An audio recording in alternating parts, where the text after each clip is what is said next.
Bismillahirrahmanirrahim. Assalamualaikum warahmatullahi wabarakatuh. Masuk ke pertemuan minggu ini, kita masih membahas mengenai limit. Tapi limit yang akan kita bahas minggu ini yaitu mengenai teorema limit, kemudian aplikasi dari teorema limit. Oke, untuk teorema limit utama. Nah, di sini misalkan N itu bilangan bulat positif, kemudian K itu merupakan konstanta, serta F dan G itu adalah fungsi-fungsi yang mempunyai limit di C. Maka, nah ini ada teorema yang pertama, kemudian teorema kedua, teorema ketiga, keempat, kelima, keenam, teorema 7, teorema 8, dan terakhir ada teorema 9. Nah, jadi kalau misalnya kita punya N itu bilangan bulat positif, kemudian K itu konstanta, serta F dan G itu adalah fungsi-fungsi yang mempunyai limit di C, maka berlakulah 9 teorema limit utama pada slide ini. Nah, di sini akan kita bahas satu persatu beserta aplikasinya. Untuk yang pertama, yaitu teorema yang pertamanya, limit X mendekati C untuk K itu sama dengan K. Di mana K ini merupakan konstanta ya. K merupakan konstanta. Ini dia tadi, konstanta. Jadi kalau misalnya limit X mendekati C dari konstanta, itu hasilnya akan konstanta juga. Contohnya limit X mendekati 4 dari 12, itu hasilnya 12. Karena 12 ini merupakan konstanta atau fungsi konstan. Tidak ada variabel X yang melekat pada angka 12 pada contoh ini ya. Jadi hasil dari limit X mendekati 4 untuk 12 itu adalah 12. Kemudian teorema kedua, di mana limit X mendekati C untuk fungsi X itu sama dengan C. Nah, di sini fungsinya fungsi X, ada X-nya. Jadi kalau misalnya ada X, berarti limit X mendekati C untuk X itu sama dengan C. Contohnya, limit X mendekati 3 untuk fungsi X itu sama dengan 3. Karena X-nya ini merupakan sebuah fungsi, kemudian 3 yang ini C-nya. Ya. Nah, nampak perbedaan teorema 1 dan teorema kedua ya. Nah, ini sekedar informasi. Kalau misalnya kita punya suatu persamaan seperti ini, dapat kita pilah-pilahkan dia kalau X kuadrat ini merupakan fungsi kuadrat, kemudian 3X ini merupakan fungsi linier, kemudian 10 ini yang merupakan fungsi konstan. Nah, di sini fungsi konstan ini atau konstanta, dia tidak ada variabel yang mengikat pada angka ini ya. 10 dia tetap 10, tidak ada X-nya. Beda halnya dengan yang 3X. 3X ini merupakan fungsi linier, di mana terdapat variabel X, X-nya itu pangkat 1. Ya. Kemudian kalau misalnya ada X-nya pangkat 2, itu namanya fungsi kuadrat. Sudah pernah kita singgung pada pertemuan sebelumnya. Ya.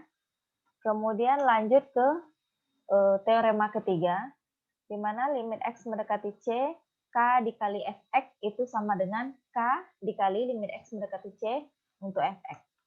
Nah, K tadi konstanta, jadi kalau kita punya contoh limit X mendekati 5 dari 2X itu sama dengan 2 dikali limit X mendekati 5 untuk X. Nah, 2-nya ini kita pindahkan ke depan, ya. Kita ngikut teorema ketiga, 2-nya dipindahkan ke depan. Kalau ini konstantanya dipindahkan ke depan, sehingga limitnya ini untuk yang mempunyai variabel X-nya. Nah, sehingga kalau kita menggunakan teorema 2, dia akan menjadi seperti ini. Ya, limit X mendekati 5 untuk X akan berubah menjadi 5. Nah, itu berdasarkan teorema 2. Sehingga 2 dikali 5 itu sama dengan 10. Ya. Kemudian ini contoh yang kedua sama. Kita gunakan teorema kedua, di mana limit X mendekati 3 untuk X itu sama dengan 3, sehingga 4 dikali 3 itu sama dengan 12. Itu kita pakai teorema 2 untuk menjabarkan aplikasi dari teorema ketiga. Nah, ini step-step yang perlu kita lewati ya. Boleh aja sih langsung, misalnya kalau yang sudah paham ya, jadi limit X mendekati 5 untuk 2X, langsung misalnya kalian buat 2 dikali 5 sama dengan 10, Bu. Nah, nanti, tapi kalau misalnya ditanya, nah 5 itu dari mana dapatnya? Ganti aja Bu nilai X-nya. Nah, berdasarkan teorema apa yang kita pakai? Nah, itu dia yang harus kita jabarkan dan kita jelaskan per langkah-langkahnya. Jadi kalau misalnya kita mau buat penyelesaian dari sebuah aplikasi teorema limit, sertakan teorema apa yang kita gunakan untuk membahas persoalan yang diberikan. Ya. Lanjut ke teorema keempat, di mana di sini limit x mendekati c fx ditambah gx itu sama dengan limit x mendekati c fx ditambah limit x mendekati c gx. Nah, jadi di sini fx dan gx adalah dua buah fungsi yang berbeda. Nah, jadi kalau misalnya untuk penyelesaiannya kita pisah-pisahkan limit x mendekati c fx ditambah limit x mendekati c gx. Ya. Contohnya seperti ini, limit x mendekati negatif 3 untuk x kuadrat tambah 2x tambah 1. Di sini ada 3 buah fungsi yang masing-masing dapat kita jabarkan berdasarkan teorema 4 ini. Nah, ini kalau kita mau menggunakan teorema 2 dan teorema 3, dia akan menjadi seperti ini. Limit x mendekati negatif 3 untuk 2x itu 2-nya kita pindahkan ke depan. Kemudian limit x mendekati negatif 3 untuk 1 berdasarkan teorema 2. Teorema 2 tadi apa? Limit x mendekati c untuk k, ya, konstanta, itu sama dengan konstanta. Kalau nggak salah teorema 1, sorry, salah tulis, teorema 1 ya. Untuk limit x mendekati c konstanta itu sama dengan konstanta. Ini teorema 1 ya. Kemudian baru kita substitusikan nilainya untuk yang x kuadrat, negatif 3 kuadrat ditambah 2 dikali negatif 3 ditambah 1 sama dengan 9 ditambah negatif 6 ditambah 1 itu sama dengan 4. Oke, ini teorema 1 dan 3 ya. Oke, lanjut ke teorema kelima. Nggak jauh berbeda dengan teorema 4 tadi. Kalau misalnya pada teorema 4 tadi itu merupakan penjumlahan dari fungsi-fungsi, kalau yang ini pengurangannya.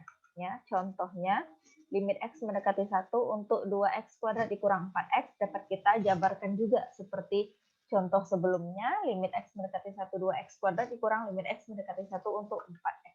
Berdasarkan teorema 3 dapat kita jabarkan menjadi 2 dikali limit x mendekati 1x kuadrat dikurang 4 dikali limit x mendekati 1 untuk x. Ya, itu untuk teorema 3.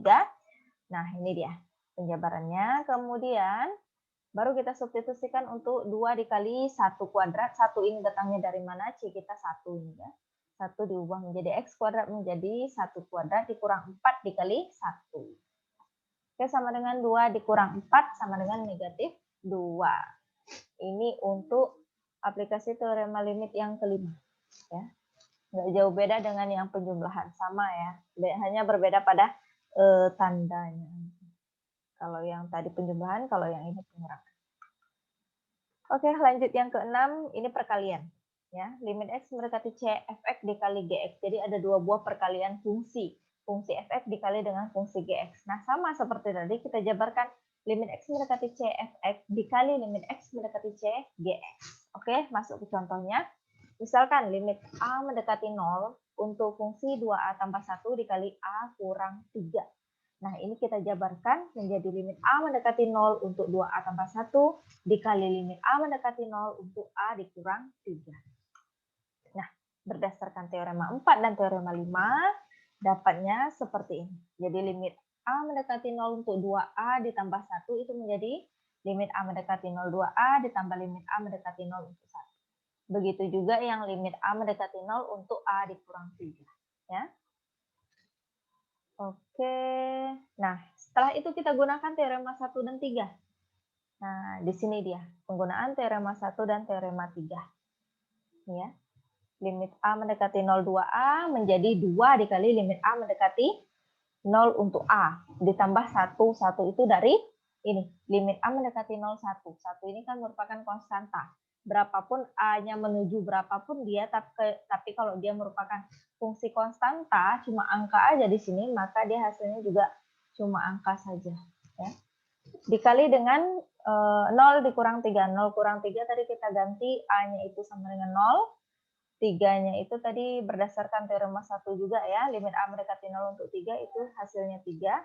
Sehingga 2 dikali 0 ditambah 1 dikali dengan negatif 3. Ya. Hasilnya sama dengan negatif 3. Ketutupan ya.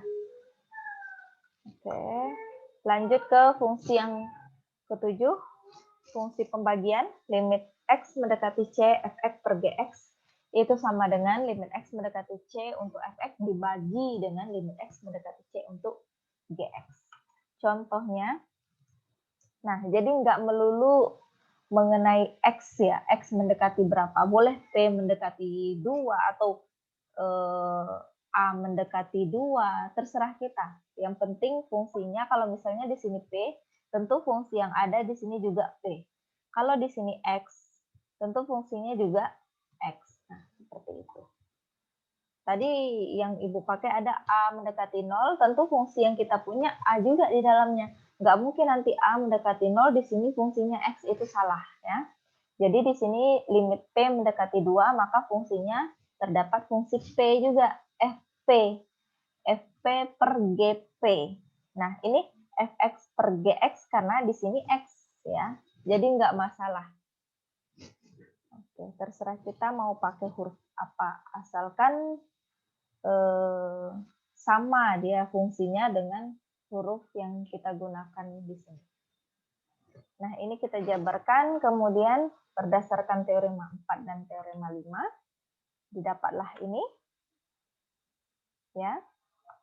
Kemudian berdasarkan teorema 3, ini dia. Kita jabarkan. Kemudian baru kita substitusikan nilainya, 2 dikali 2 ditambah 1 dibagi 5 dikurang 3 dikali 2. Itu sama dengan 5 per 5 kurang 6 itu sama dengan 5 per negatif 1. 5 bagi negatif 1 itu sama dengan negatif 5. Ya, ini untuk aplikasi teorema limit yang ketujuh. Ya, step-stepnya udah mulai dipahami, udah bisa kita masukkan, oh ini teorema 4, teorema 3, teorema 2 bisa kita masukkan ke dalam teorema ke-7 aplikasinya, teorema 7. Oke, selanjutnya untuk aplikasi teorema limit yang ke-8. Limit yang ke-8 di mana limit X mendekati C, fx dipangkatkan N itu sama dengan dalam kurung limit X mendekati C, fx dipangkatkan N. Nah, kita lihat contohnya. Kita punya limit X mendekati 4 untuk fungsi X ditambah 3 kuadrat. Nah, jadi fungsinya dikuadratin sehingga nanti semuanya dalam limit itu dikuadratin. Ya. Kemudian berdasarkan teorema 4, nah ini dia, kita pilahkan dia. Kita pisahkan kayak tadi, limit X mendekati 4X kuadrat ditambah limit X mendekati 4 dari 3 dikuadratkan. Kemudian berdasarkan teorema 1 dan teorema 2, 4 kuadrat ditambah 3 kuadrat itu sama dengan 16 ditambah 9 sama dengan 25. Ya, ini untuk aplikasi dari teorema limit 8. 4 kuadrat karena di sini kan limit X mendekati 4X. X-nya kan 4. Nah, ini kuadratnya di luar, baru kita kuadratkan.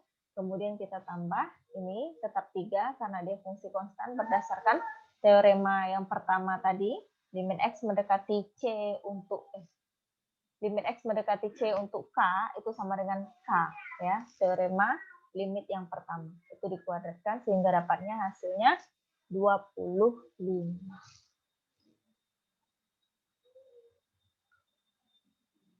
Oke, ini dia ya. 1 dan 2. Terakhir itu teorema ke-9 di mana limit X mendekati C akar pangkat N untuk fx itu sama dengan akar pangkat N untuk limit X mendekati C fx. Asalkan limit X mendekati C fx itu harus besar dari 0 kalau N-nya genap. Ya. Limit X mendekati C fx harus besar dari 0 kalau N-nya genap. Berarti kalau limit X mendekati C fx itu nanti, misalnya limit X mendekati C fx itu hasilnya negatif, itu nggak bisa kita pakai N-nya genap. Ya. Nah, di sini contohnya itu contoh yang N-nya ganjil. Ini kan syarat. Kalau N-nya itu genap, maka limit X mendekati C fx itu harus besar dari 0. Berarti harus bilangan bulat positif, harus positif ya, nggak boleh negatif. 0 pun nggak boleh. Sehingga kalau misalnya kita punya limit X mendekati 1, akar pangkat 3 dari 2X tambah 6, dapat kita jabarkan seperti ini berdasarkan teorema ke-9, akar pangkat 3 dari limit X mendekati 1, 2X tambah 6. Ya. Kemudian, berdasarkan teorema 4, dapat kita jabarkan yang di dalam akar tadi. Yang dalam akar dapat kita jabarkan menjadi akar pangkat 3 dari limit X mendekati 1, 2X, ditambah limit X mendekati 1 untuk 6. Kemudian, berdasarkan teorema 3 dan teorema 2, nah ini yang limit X mendekati 1, 2X-nya kita pindahkan 2-nya ke depan, sehingga limit X mendekati 1X ditambah limit X mendekati 1 dari ini. Nah, ini dia ya. Nah, baru dari sini kita substitusikan dia. Akar pangkat 3 dari 2 dikali 1 ditambah 6. Ya. 6 ini karena ini konstanta. Ya, teorema 1. Teorema 1, 2 dikali limit X mendekati 1X, ini teorema 2. Hasilnya 1. Sehingga ini sama dengan 2 ditambah 6 kan 8 tuh. Akar pangkat 3 dari 8. 8 ini berapa pangkat 3? Ternyata 8 ini sama dengan 2 pangkat 3. Ini sama-sama 3, berarti ini sama dengan 2 pangkat 3 per 3. 3 yang ini letaknya di bawah. Ya. 3 yang ini letaknya di bawah. Nih. 3 yang atas ini dari 2 pangkat 3. Oke. Nah, itu sama dengan 2 pangkat 1. 2 pangkat 1 berapa? 2. Jadi hasil dari limit X mendekati 1 untuk akar pangkat 3 dari 2X tambah 6 itu sama dengan 2.